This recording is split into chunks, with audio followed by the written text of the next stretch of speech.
अनिल, नौकरी, कम वेतन, चिंता। एक दिन कॉलेज का दोस्त रोहित उसे मिला। उसने बड़े उत्साह से बताया, मैं अब एक डायरेक्ट सेलिंग कंपनी से जुड़ गया हूं। वहां कमाई की कोई सीमा नहीं, खुद का बॉस बन सकता हूं। अनिल थोड़ा संशय में था, लेकिन अगले रविवार एक प्रेजेंटेशन में चला गया। वहां एक प्रोफेशनल माहौल था, अच्छी ट्रेनिंग और एक वास्तविक बिजनेस मॉडल। कंपनी का नाम था हेल्थ टेक नेटवर्क्स, काल्पनिक, जो हेल्थ सप्लीमेंट्स और एफएमसी प्रोडक्ट्स बेचती थी। अनिल ने 5,000 का रजिस्ट्रेशन कराया और जुड़ गया। पहले 2 महीने सिर्फ ट्रेनिंग में गए। उसने सीखा कैसे लोगों से बात की जाती है, कैसे प्रोडक्ट्स को सही तरीके से प्रस्तुत करना है। फिर धीरे धीरे उसने अपनी पहली टीम बनाई। 3 महीने में 3,000 कमाए। साल के अंत तक 15,000 प्रति माह की इनकम तक पहुंच गया। पर फिर एक दिन उसके बचपन के दोस्त दीपक ने फोन किया, क्या यार, तू अभी भी उसी स्लो कंपनी में है? मेरी कंपनी में सिर्फ पैसा डालो और पैसा बनाओ, 2 महीने में डबल। क्या मैं वाकई टाइम वेस्ट कर रहा हूं? कंपनी बदलने का फैसला। दीपक ने उसे जिस कंपनी से जोड़ा वो एक high return best investment MLM थी, फास्ट ग्रोथ सिस्टम्स, काल्पनिक। कोई प्रोडक्ट नहीं, सिर्फ पैकेज और बोनस की बातें। अनिल को लगा ये ज्यादा तेजी से पैसा कमाने का रास्ता है। उसने हेल्थ टेक कंपनी छोड़ दी और फास्ट ग्रोथ ज्वाइन कर ली। पहले ही महीने में 20,000 इनकम हुई। टीम जो बनाई थी उसके कुछ लोग भी साथ आ गए। अनिल ने कहा, मैंने सही रास्ता चुना है।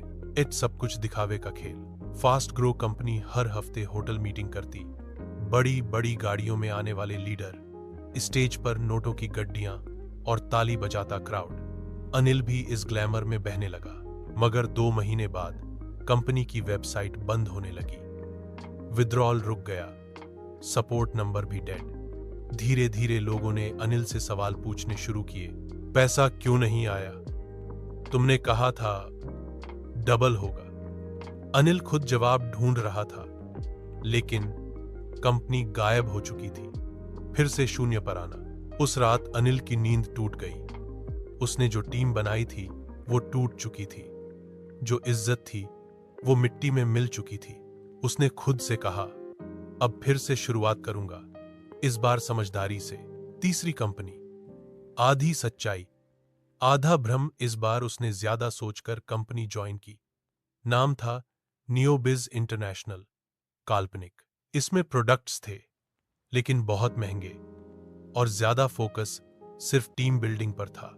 लोगों को जोड़ने पर बोनस मिलता, लेकिन प्रोडक्ट्स खुद ही लेने पड़ते थे। ज्यादातर टीम रिटेल नहीं करती थी, सिर्फ ज्वाइनिंग। एक बार फिर अनिल बहक गया, अगर सब यही कर रहे हैं तो मैं भी कर लूंगा। 3 महीने तक ठीक चला, लेकिन फिर वही टीम जोड़े बगैर पैसा नहीं, रिटेल जीरो, लोकेशन मीटिंग बंद, और फिर पेमेंट भी रुक गई। घर में तनाव बढ़ने लगा। पत्नी ने पूछा, कब तक कंपनी बदलते रहोगे? कब कुछ स्थिर करोगे? बेटे की फीस बकाया हो गई। पापा ने कह दिया, बेटा अब कुछ सही नौकरी देख लो, ये सपनों के पीछे भागना बंद करो। अनिल चुप था, अकेलापन, पश्चाताप और अंत। एक रात अनिल अपने कमरे में अकेला बैठा था, लैपटॉप पर 3 कंपनियों के पावर पॉइंट स्लाइड्स देख, काश मैंने पहली कंपनी में ही ठहराव दिखाया होता।